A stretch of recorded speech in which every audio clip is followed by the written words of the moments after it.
to jump straight into it, right now in the NFL, we've got 2 undefeated teams. So the Kansas City Chiefs and the Minnesota Vikings. One team, a lot of people are not so surprised to see undefeated because they're the defending Super Bowl champions. And although they've had some injuries, they have who a lot of people feel like is the best player in the world right now, Patrick Mahomes. And then they've got another team who not very many people felt like would be undefeated, but has been playing really well. Their quarterback's been getting it done, put himself in the MVP race. They have a lot of other great players around him. But let's talk a little bit about your feelings on those 2 teams and being undefeated right now. I definitely think the Chiefs are kind of figuring it out. Like, I think it's very similar to like a Tom Brady situation. Everybody knows that Tom Brady didn't have too many elite offensive players around him, but he had a few. And I think that Mahomes is kind of dealing with that right now, where he's kind of losing a few of the really good players, and they're still finding ways to win offensively. That thing's huge to me. Exactly. Like the Chiefs going from having Rashid Rice having to be their number 1 receiver this year, which was already a question for a lot of people, although he played really well at the end of last season. He came right out guns blazing this season, doing really well, and then they ended up having an injury to him. And they've had an injury to their running back, Isaiah Pacheco, who ended up playing so well for them last year. And so for most teams, not only would they not be undefeated, their season would be decimated after losing their number 1 running back and their number 1 wide receiver. But that is why Patrick Mahomes gets paid the big bucks. That's why he is labeled, the best quarterback. That's why he's in the MVP race and already becoming a historical quarterback even at a young age. It's, like you said, the Tom Brady effect, being able to take guys who don't have really big names and go, I'm going to make you somebody who can be productive, or even bring in people out of the woodwork who used to have decent names, like a Juju, who used to be coming out of when he was in Pittsburgh early years, like a big-time receiver for them, and then may have fallen off name-wise in the past couple seasons. I mean, the last game he played was so good. He's got Xavier Worthy, who's like the fastest guy ever at the Combine, looking like a veteran, catching balls, deep balls, running him on some of those trick plays, inside routes and everything. And then, of course, Travis Kelce, who started off the season a little bit slow, but as a person who has had to quarterback offenses myself, sometimes that is the way you do it. When you know a team is going to come in and focus in on one guy, you say, okay, I'm going to use it as a decoy. I'm going to get these other guys going. I'm going to get their beak wet. I'm going to get them going comfortable early in the season. And then when it's time to go to my guy, I'm going to my guy. And so I've not seen somebody in this era who does it better than Patrick Mahomes since we've had Tom Brady. And before that, I followed a couple quarterbacks like the Elways, the Mannings, the Marinos, the Aikmans. But Patrick Mahomes is something else. He is just raising his game consistently. And the wild part is he's not even playing well. I'm pretty sure right now he's six touchdowns, 6 interceptions, but still undefeated. So that's crazy. Talk a little bit more about the Viking situation. I have not been super familiar with the Vikings outside of Justin Jefferson, but what's going on in Minnesota? I just know that the Vikings have been finding a way to beat playoff teams, and I think that's a huge thing that they've been paying attention to. They're barely winning, but they're beating teams that have been in the playoffs. They're beating teams that have been in contention, and I think they're just a sleeper team right now. But maybe they got the team chemistry. Maybe they're just playing super well. They got a few players that are stepping out, doing amazing, but nobody was expecting them to be undefeated at all.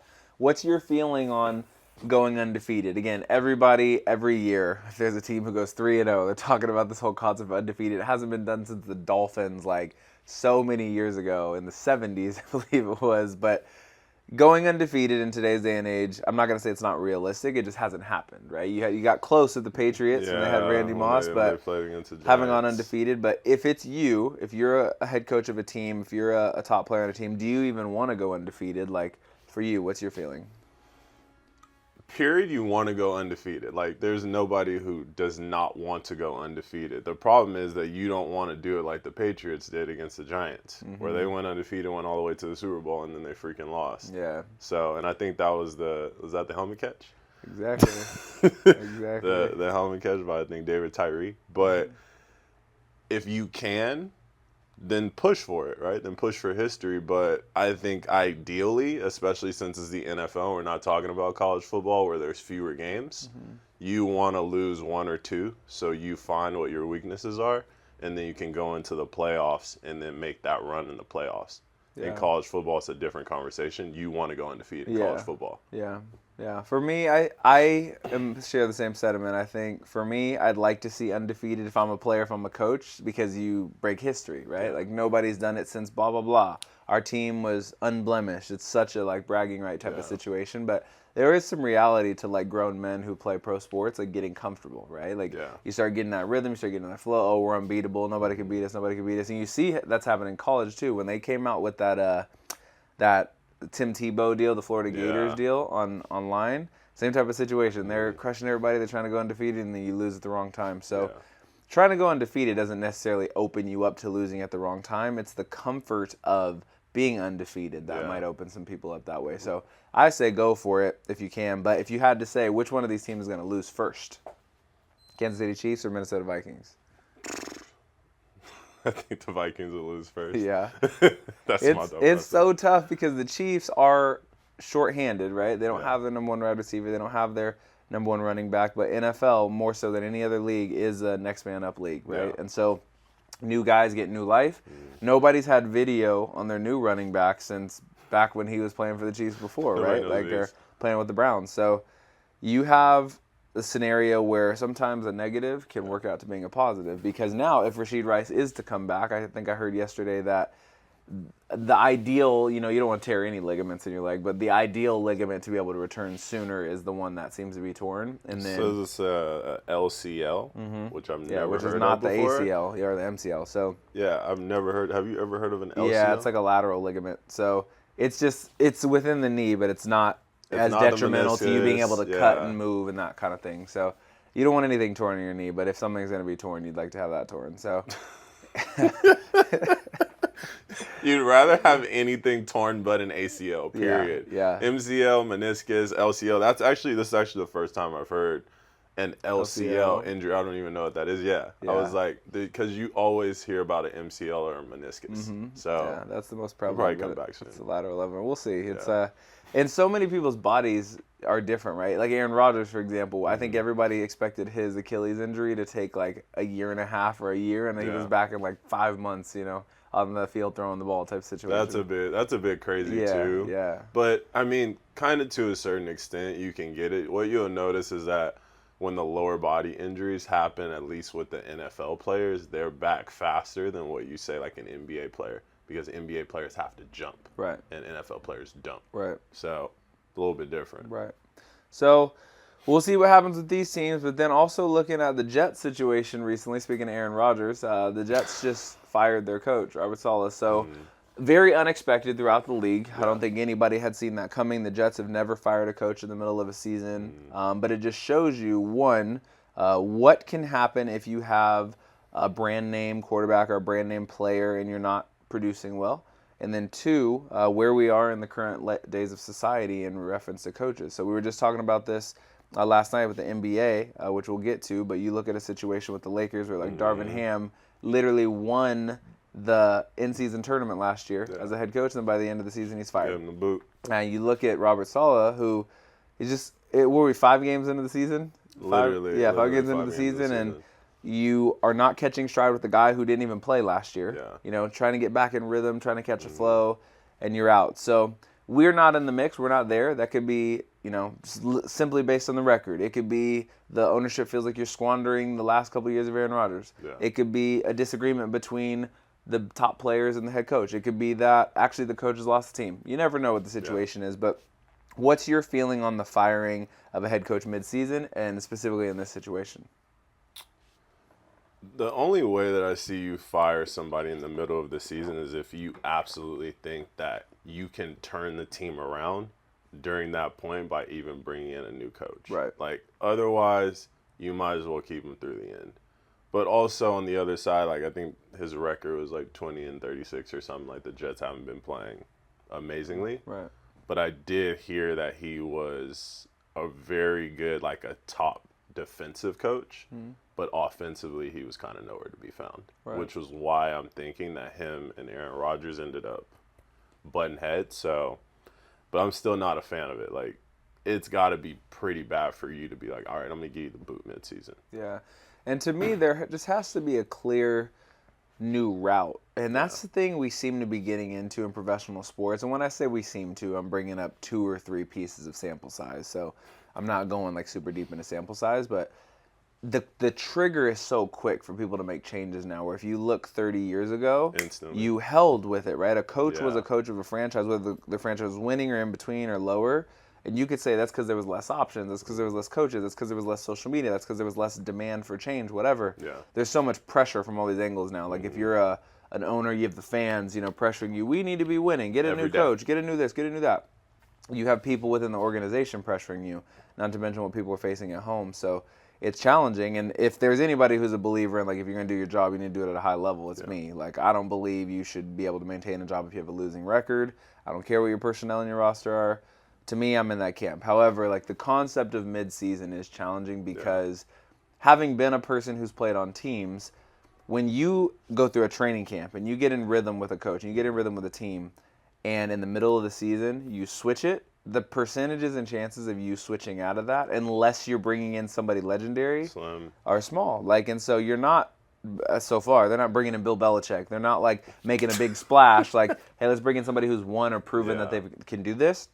We're just getting rid of somebody who may have been the issue or may have just been part of the issue. Like, some situations that you see that aren't ideal is Aaron Rodgers didn't even go to the mini camp. Like, if you're coming off of a season of not playing, to me, you don't get to play the card of, well, I've got 4 MVPs and I've got a Super Bowl, so I don't need to show up. I'll show up when It's I want like, to show up. that whole concept, you're already setting the tone for it to be an unideal season and an unideal situation. So if I'm the coach and I have that kind of situation, there's nothing you could do about it. Like, ownership holds the keys to the situation, but that would be disheartening for future coaches to go to a franchise like that. It's like, wait, the quarterback doesn't even have to show up to training camp. There's no accountability for what's happening on that end of things. Not fully bought and in. I end up being the person who gets, the boot or whatever the case. But that's professional sports now. The leagues are shifting. Well, also, like, not even just sport. It's like in life. Yeah. Like, all the jobs now are like, oh, okay, well, yeah, we'll fire you whenever we want to, at will employment. You're not getting a pension anymore. Like, there's a lot of looseness in, like, sticking with a company. Like, back in the day, somebody would stay and work with a company 20, 30 years and then they would retire. And now it's like you job hop every 2 or 3 years. It's literally the same thing that's happening in sports now. Right. It's completely different. And so, what are the pros to it? What are the cons to it? Like, naturally, the reason it's happening is because people feel more empowered. They feel like they have more options. They feel like, oh, the grass is greener elsewhere. I think it's just social media. Like, TikTok, Instagram, like, everything is instant. So it's all microwave. It's like, if you're not coming in being successful right now, then we'll give you the boot and we'll just find someone else. And I think there's a lot more similarities in skill sets now. I think a lot more people have gotten better. And so now it's like, it used to be this big difference in between how good or bad someone was, and now I think it's a lot smaller. Right. So you're like, I can give you the boot and I can find someone like just under you or just above you.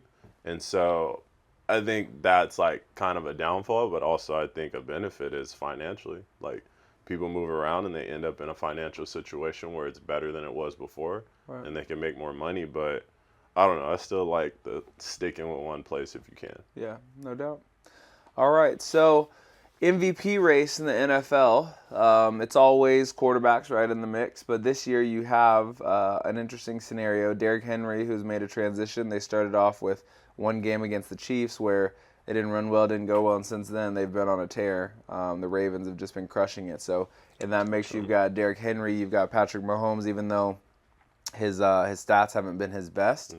His team is undefeated, and he's making it happen with, less than first-tier players as it pertains to, who was supposed to be the best or whatever the case. You got Sam Darnold in the mix because he's undefeated. You've got the rookie, Jaden Daniels, in the mix. Sam Darnold. Yeah, you got a lot of people in that MVP race mix right now. So what are your feelings on how an MVP should be decided in the NFL? I think it's a combo. Like, it's a combo of how good you are and then also kind of how good your team is. But what, MVP, most valuable player? And so it's, I don't know. It's tough because it depends on what the metric is, because you'll see a lot of good players that are just on teams that aren't good. Right. So I think there still should be like a bigger count of literally how good the player is versus what the record is. Because I think what you'll see more is you'll be like, okay, this player is good, but they're not amazing, but their team is playing really well. And then you'll see a number of players that are really good, and then they just don't have the team to back them up. And I think there should be a little bit more weight on how good the player is really playing, even though he may not have a team around him. And remember, in football, you got like 100 people on a team. And it's like a guy is really balling, like helping his team as much as possible. There's only so much he can do. Yeah, my personal opinion, although I'm not a person who generally believes in adding more trophies and more accolades, I believe it should be meaningful, you know? Yeah. What makes things meaningful is there being less of it. So, but that being said, like you said, there's so many players on a football team. So to have one person in the whole league, out of all these players who's said to be that's the person, so many variables have to come into play. And usually the primary one is your team winning, like you said. So my personal opinion is there should be multiple awards. There should be most outstanding offense, most outstanding defense, most outstanding special teams. Like, because a kicker is never going to have the opportunity to win MVP in the way it's set up now. But sometimes Never. kickers be that person. Like Adam Vinatieri back when he was doing it with the Patriots, like this man was like saving situations, you know, coming in with these clutch kicks. He won like probably 3 Super Bowls for them, like making sure he wasn't missing throughout the game, and then hitting the game winners like on 2 or 3 Super Bowls. In crazy scenarios, like snowing, you know, no visibility, with wind. 45 yards away, 50 yards like away. Wild. But I'm a person what? like that doesn't have the opportunity. And then that goes another. Like, you have sometimes pass rushers who are like absolutely killing it. You have people like that situation, like a Micah Parsons on the Dallas Cowboys, who just absolutely changed the game for your team. But because a quarterback touches the ball more, running back touches the ball more, or even a wide receiver, they're naturally going to get. Offense in general, like they always shade it to the person who's directly scoring points. Right. So that's also a rough part about it. Yeah. So if I'm, you know, making the rules or whatever the case, there would be an offensive most valuable or most outstanding or most valuable player, most highly touted, skilled, whatever, and then there would be a defense. There'd be a special teams. Then they've got all these other ancillary awards, like you know, the people who do the most philanthropy and the people who are the most improved and the rookies and that kind of thing. But that's one thing I would add to the NFL is just more opportunity to win MVP or be recognized as like that player who's doing the best. So you would take off the top MVP and then you'd break it off into offense, defense, and special teams. Because to me, once something gets to the point where you could put your finger on it, like who's going to win it, then it becomes uninteresting for everybody else. It's like if you know 98% of the time it's going to be a quarterback, it's like, okay, well, if I don't play quarterback, I'm going to try to do my thing to get my position and my checkup, but you're not going to change the game at all. You're not going to have any parity. You're not going to have any shifting of the guard, which is very important to keep things like this in sports. If things start to get like this, it's just like in basketball. If you have a person who's like, listen, this position is the position that scores the most points, every kid is going to gravitate to that position. Yeah. And it's not going to leave opportunities for the others. Like, look at volleyball, how like middles are so frowned upon, you know, at a young age. Unless you're the tallest kid with athleticism, people don't gravitate towards the middle. So if you're 6'8", even though you grew later, if you're 6'8", you know, strong, can jump, it's like, hey, I know I can get opportunities in the middle because there's not a lot of other middles, and I'm going to stand out. Yeah. But everybody wants to be like the libero now, right? Everybody wants to be the setter. Like, oh, well, if I play that position, I'm short. You know, I could get in there. I'm not as tall, whatever the case. And in football, if every young kid wants to be the quarterback, if every young kid wants to be wide receiver, quarterback, running back, you don't get as much skill in the pass rush positions, in the lineman positions, in the other skill position, tight end. Yeah. And so now so many kids are playing, and that's why you have the game expanding, getting better, and because they see the check that people can make doing these things.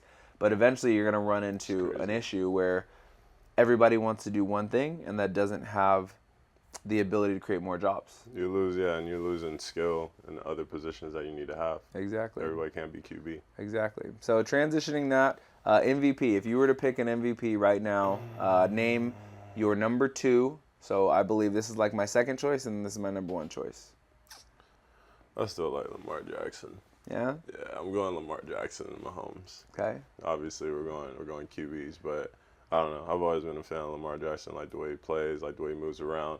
He's one of the few, like, truly mobile quarterbacks. Mm-hmm. When I say mobile, I mean, like, moving better than Mike Vick. Mm-hmm. And everybody knows Mike Vick was the scariest in the league. Yeah.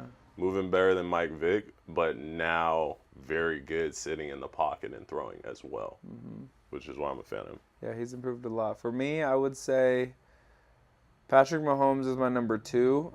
His stats are tough. Like right now, he's literally 6 interceptions. But when I think valuable, it doesn't take me to stats. When I think valuable, it goes towards who affects winning the most.